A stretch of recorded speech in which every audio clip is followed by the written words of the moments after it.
नमस्कार दोस्तों। तो आइए शुरू करते हैं इस कहानी का अगला अध्याय 10 पुरानी व्याख्या। इस दौरान डॉक्टर श्रीनिवासन ने विशेष कारण से गुप्त रखे गए एक स्थान में प्रवेश किया। कांच की एक दीवार से बने कमरे को सावधानी से छुपाया गया था। वे अपने साथ ओम के लॉकर में पाई गई पुस्तक लाए थे। उन्होंने वह पुस्तक एक बूढ़े व्यक्ति को सौंप दी। वृद्ध आदमी ने जैसे ही पुस्तक को लिया, उसकी आंखें उत्साह से चमक उठी और वह पुस्तक के पन्ने पलटने लगा।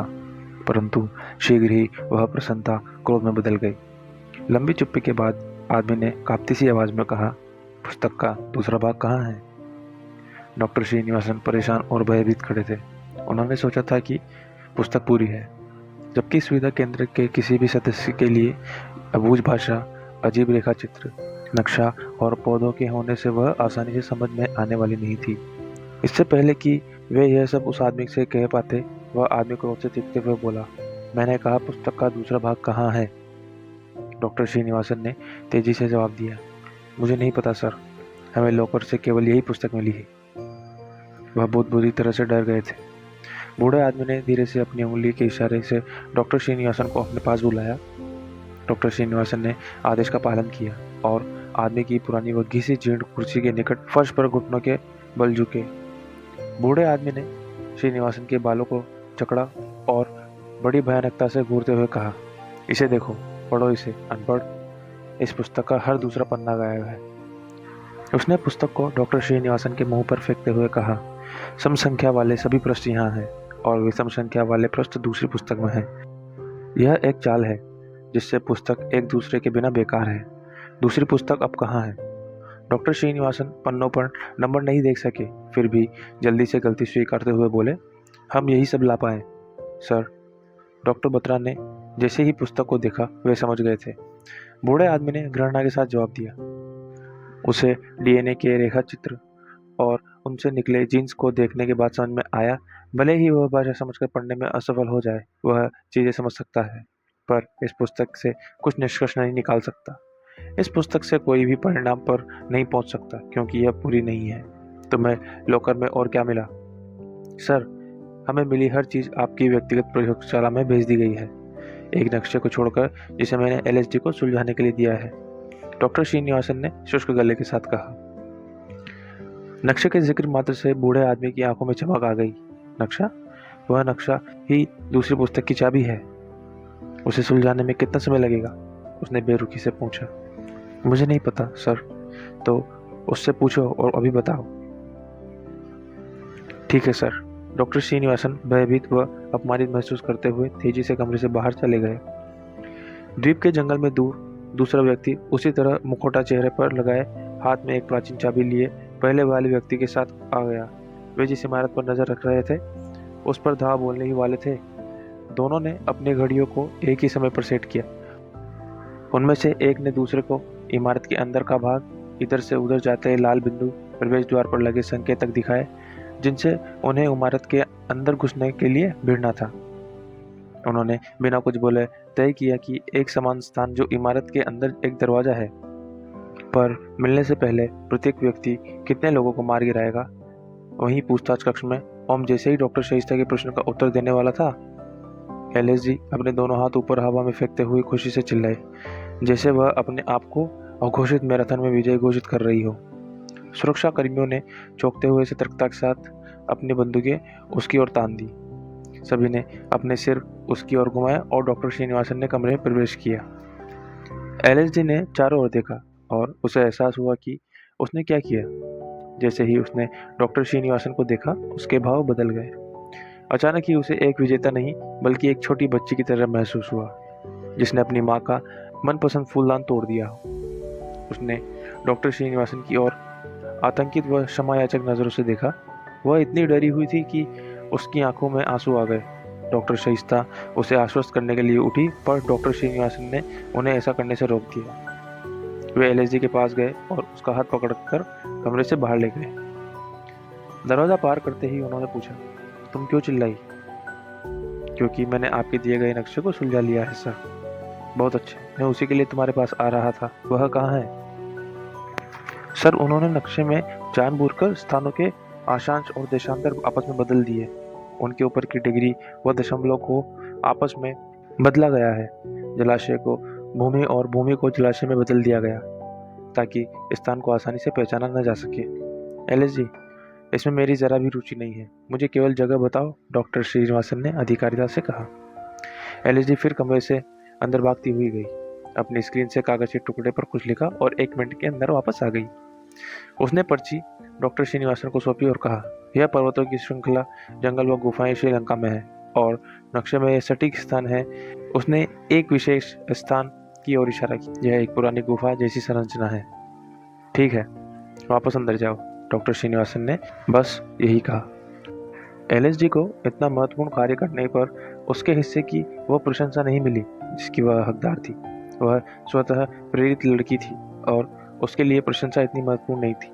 उसने चुपचाप सहमति से सिर हिलाया और धीरे से कहा, ठीक है, और वापस अपने कमरे में चली गई। डॉक्टर श्रीनिवासन ने हाथ में कागज लिए एक रात की सांस ली और बूढ़े आदमी के सुरक्षित कमरे की ओर चल पड़े। प्रयोगशाला में ओम ने उत्तर देना जारी रखा।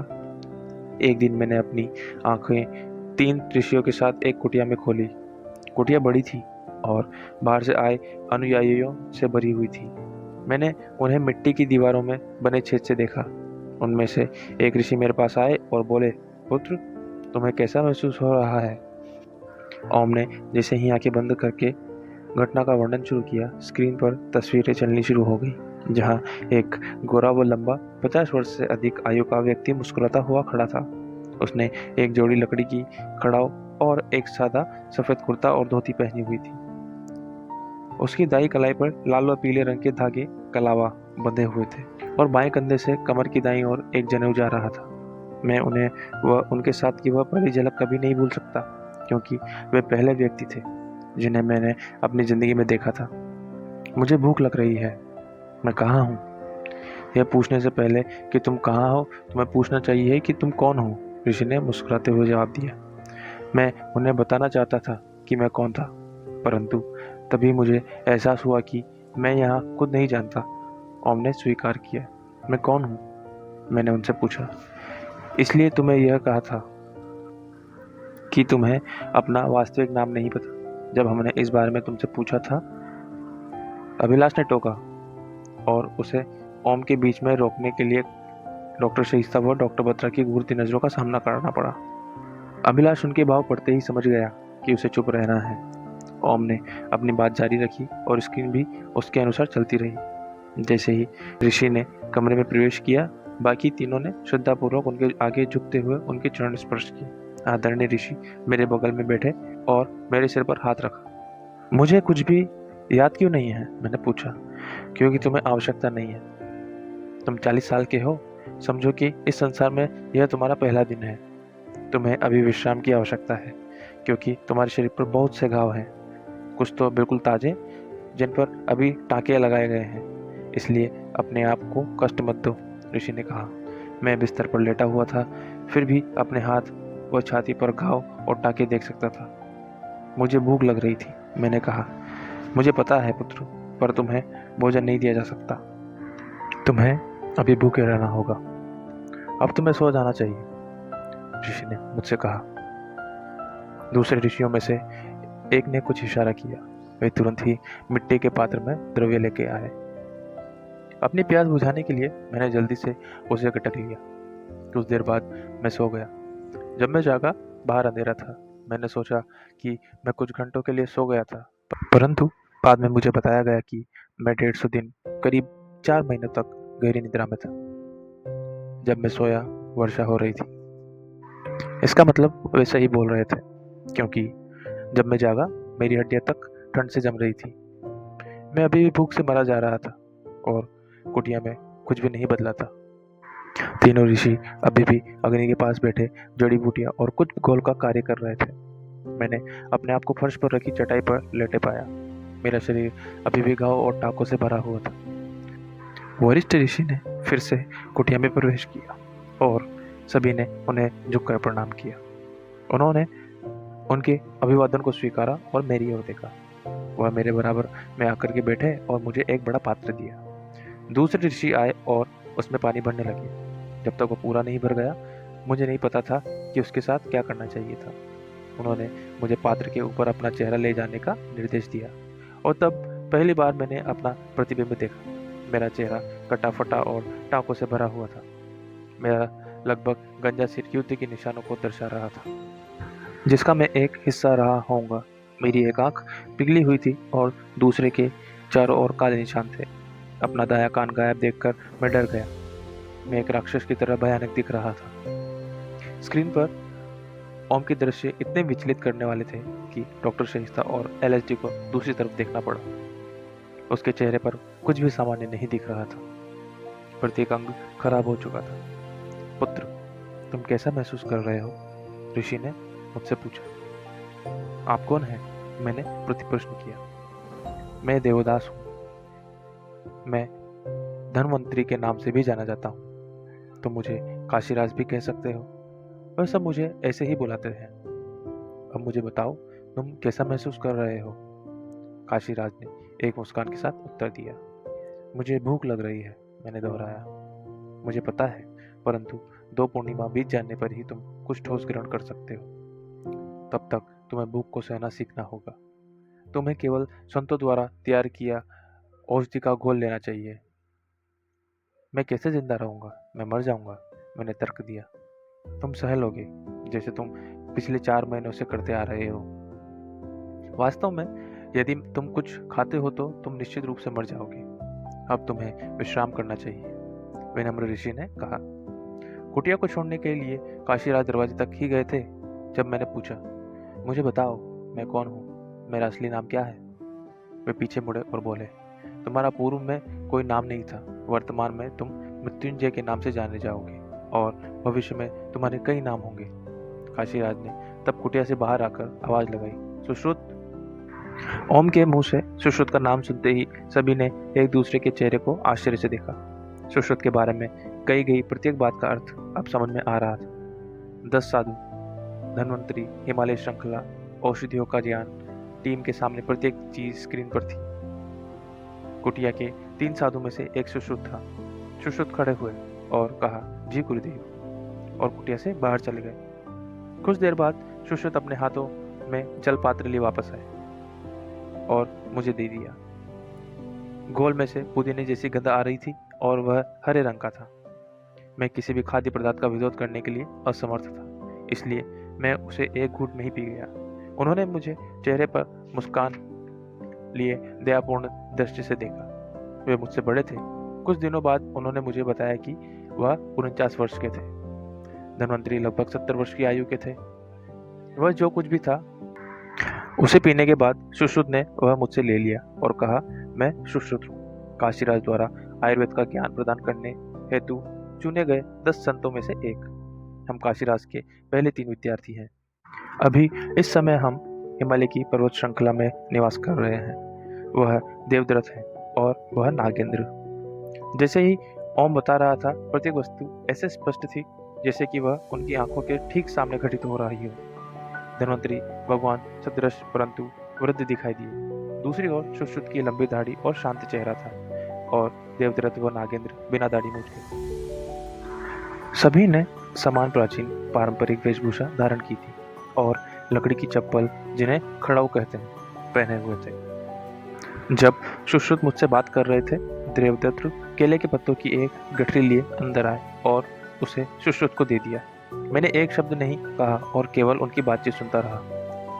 मृत्युंजय, मुझे तुम्हारे चोट के निशान का माप इन पत्तियों पर लेना है, जिससे कि हम शल्य चिकित्सा कर सकें और इन्हें ठीक कर सकें, देवदत्त ने कहा। उसने माप लिया और कुछ आयुर्वेदिक औषधि एवं जड़ी बूटियों का लेप तैयार किया और मेरे घाव पर लगा दिया। बीते समय के साथ मैं ठीक होता चला गया। महीनों उनके साथ कुटिया में रहते रहते मैं उनसे भली भांति परिचित हो गया था।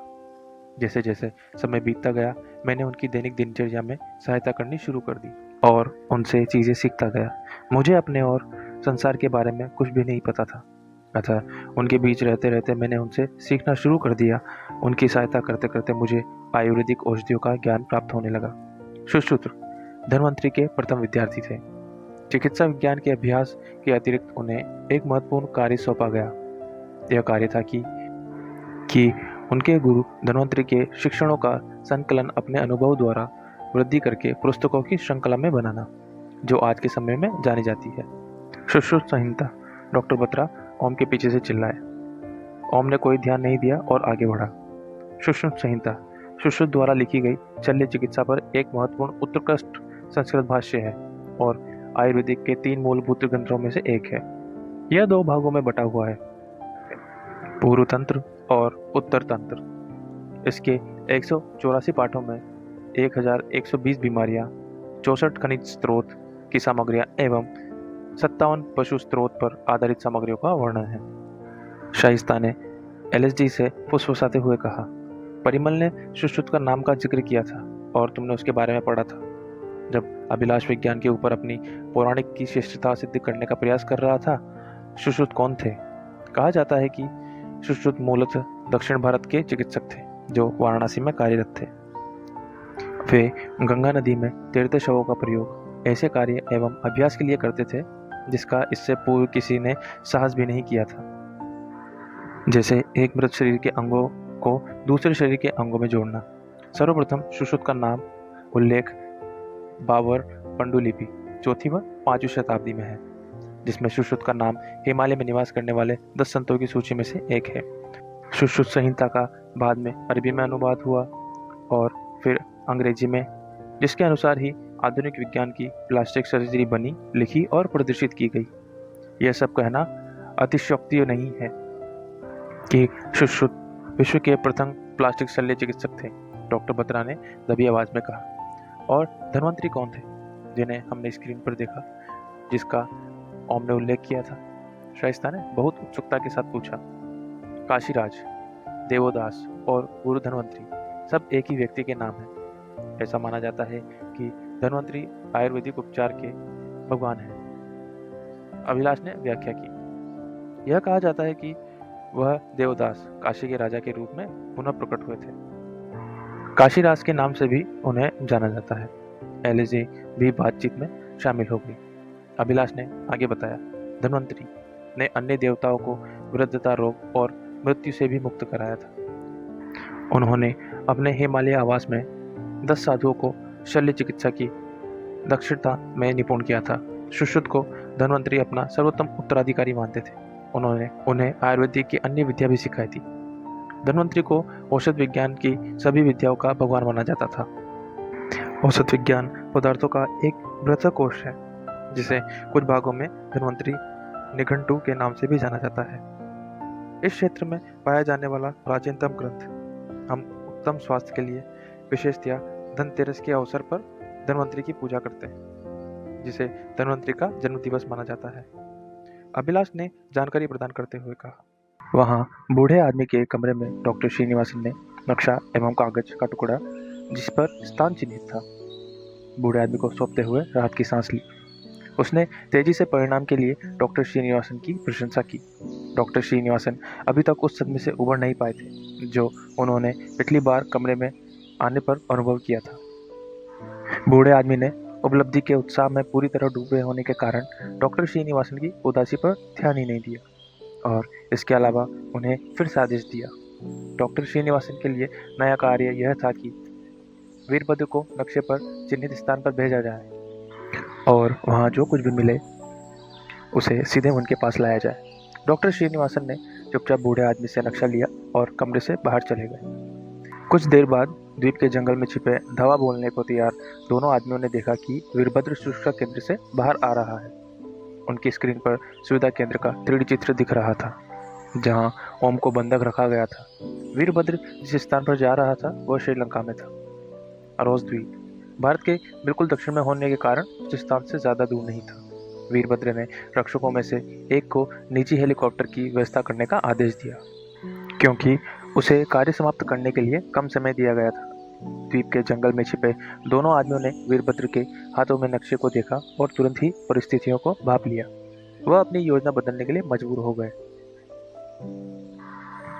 उन्होंने निश्चय किया कि उनमें से एक वीरभद्र का पीछा करेगा और दूसरा इमारत की घटनाओं पर नजर रखेगा। उनमें से एक ने अपने हथियारों का एक हिस्सा दूसरे को दिया और वीरभद्र का पीछा करने के लिए चला गया। हवा में हेलीकॉप्टर का पीछा, नीचे पानी में आधुनिक तीव्र गति वाली नाव द्वारा किया जा रहा था। जैसे ही डॉक्टर श्रीनिवासन पूछताछ कक्ष में लौटे, परिमल और अभिलाष के बीच विचार विमर्श बीच में ही रुक गया था।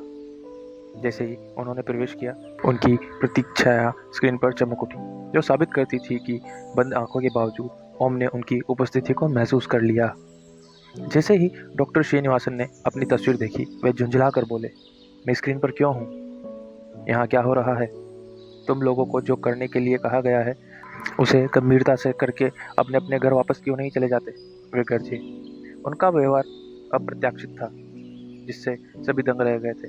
डॉक्टर शाइस्ता और डॉक्टर बत्रा उनके पास गए, यह देखने के लिए कि वे ठीक तो हैं, पर डॉक्टर श्रीनिवासन ने उन पर ध्यान न देते हुए उन्हें तेजी से हाथ हिलाकर इशारे से वापस भेज दिया। ओम एक जंगली अभिव्यक्ति के साथ डॉक्टर श्रीनिवासन को घूर रहा था और डॉक्टर शाइस्ता को वापस अपनी तरफ आते देख उसने आंखें फिर बंद कर ली। शाइस्ता बैठी और ओम को आगे बढ़ने का संकेत दिया। धन्यवाद आप सभी का इस कहानी के अध्याय को पूर्ण रूप से सुनने के लिए। तो चलिए आगे बढ़ते हैं अध्याय 11 मृत संजीवनी। और जी हाँ दोस्तों, लाइक शेयर व सब्सक्राइब जरूर करिएगा।